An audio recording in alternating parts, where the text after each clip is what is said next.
Good evening, ladies and gentlemen. Welcome to the Final Third podcast. This is the second edition. This time around, we are reviewing the Arsenal versus Benfica game that literally just finished. If you don't know, I'm an Arsenal fan. If you couldn't tell by the biased picture, come on now. Arsenal will come into this game. It's the round of 32 first leg. And really, they were trying to establish themselves again after a pretty up and down season so far. They literally just came off a win at Leeds. It was 4-2, about Aubameyang picking up a hat-trick. So hopefully we're going to come into this game, carry on this momentum, and hopefully pick up the win, establish our intent in the tournament, and move on from there. If we're talking about lineups, we've got Odegaard playing at the 10, normal stuff. Saka on the right. We've got Aubameyang at the 9. Emile Smith Rowe playing on the left. Let's see, Ceballos with Xhaka in midfield. Gabriel and David Luiz at centre-backs with Kieran Tierney and... Oh no, not Kieran Tierney. You've actually got Cedric playing left back, and you've got Bellerin playing right back with Brent Leonard in goals. So it was a relatively strong lineup, considering obviously we've got a couple players that are out at the moment. Mainstay being Partey. We still should have been able to do a decent amount in this game. It was all about how we were going to approach it. And Benfica, they already established what they were going to do in the game in the first 5 minutes. They set up in a 5-3-2 pretty much, relatively deep as well, trying to deny Arsenal any access to the the dangerous half spaces, and really trying to block out and kick out any crosses that come into the box and minimize any sort of dangerous situations. And it was up to Arsenal to really solve that problem. And for the first 5-10 minutes, it was a bit cagey, back and forth, but nothing really being established, right? You've got Arsenal really trying to break down Benfica, but Benfica really having most men behind the ball and kicking it out every chance they got. Arsenal was sort of at times getting a bit frustrated with this, but they were nonetheless trying to play quick combinations and having luck at some points.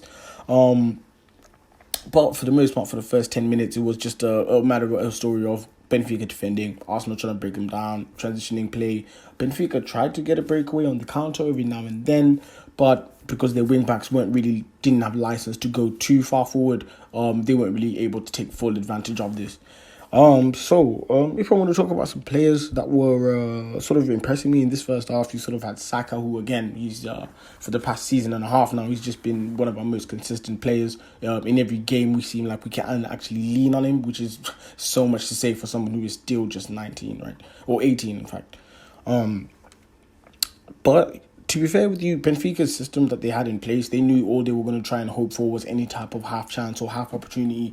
And if they could at all take advantage of that, then that would be a job done. And this did come.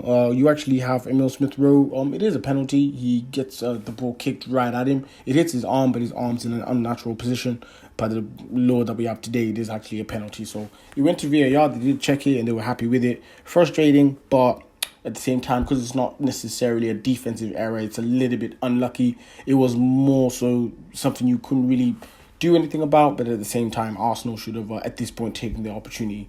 Which, I'm thinking I didn't mention, Aubameyang had actually, at this point, had an open opportunity created by Bellerin. He cut it back to him, and he should have put it away. It was pretty much an open goal, and he just drags it wide. Left foot, but still, come on. Someone like Aubameyang, we know what he can do. He should be putting that away with no remorse whatsoever. But anyway, now we're down actually in the first half, and Arsenal seem a bit stunned.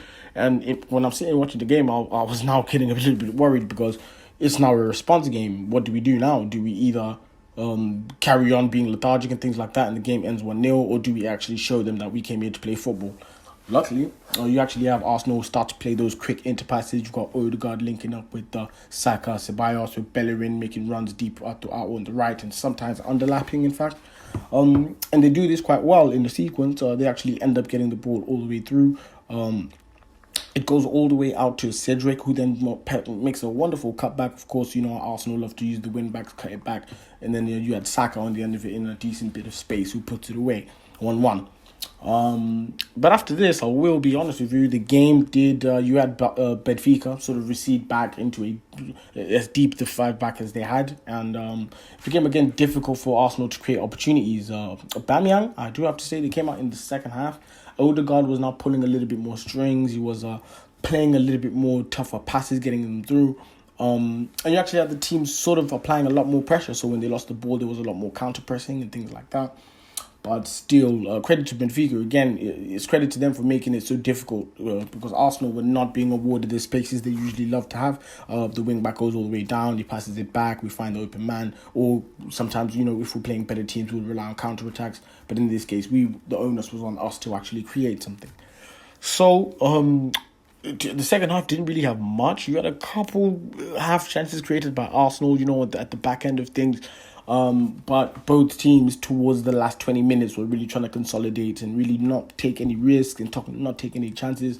Perhaps, rest on their laurels, take this home and perhaps rejig and reset up, retinker, get ready for the second leg, see how that goes.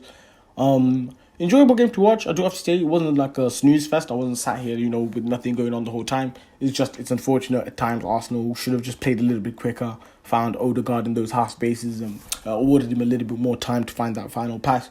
Because clearly, with the pass, because he's the one who found Cedric before he cut it back to Saka, he was the one who we could actually rely on for creativity on a night like this. But anyway, like I say, it's a quick reaction. Feel free to drop your comments below, or if you want to get at me, my socials are also there as well. And I hope you guys, if you did watch the game, let me know what you think. And like, subscribe, all that good stuff, and feel free to follow me. Like I say, I'm down to have a discussion about this type of stuff all the time. Peace.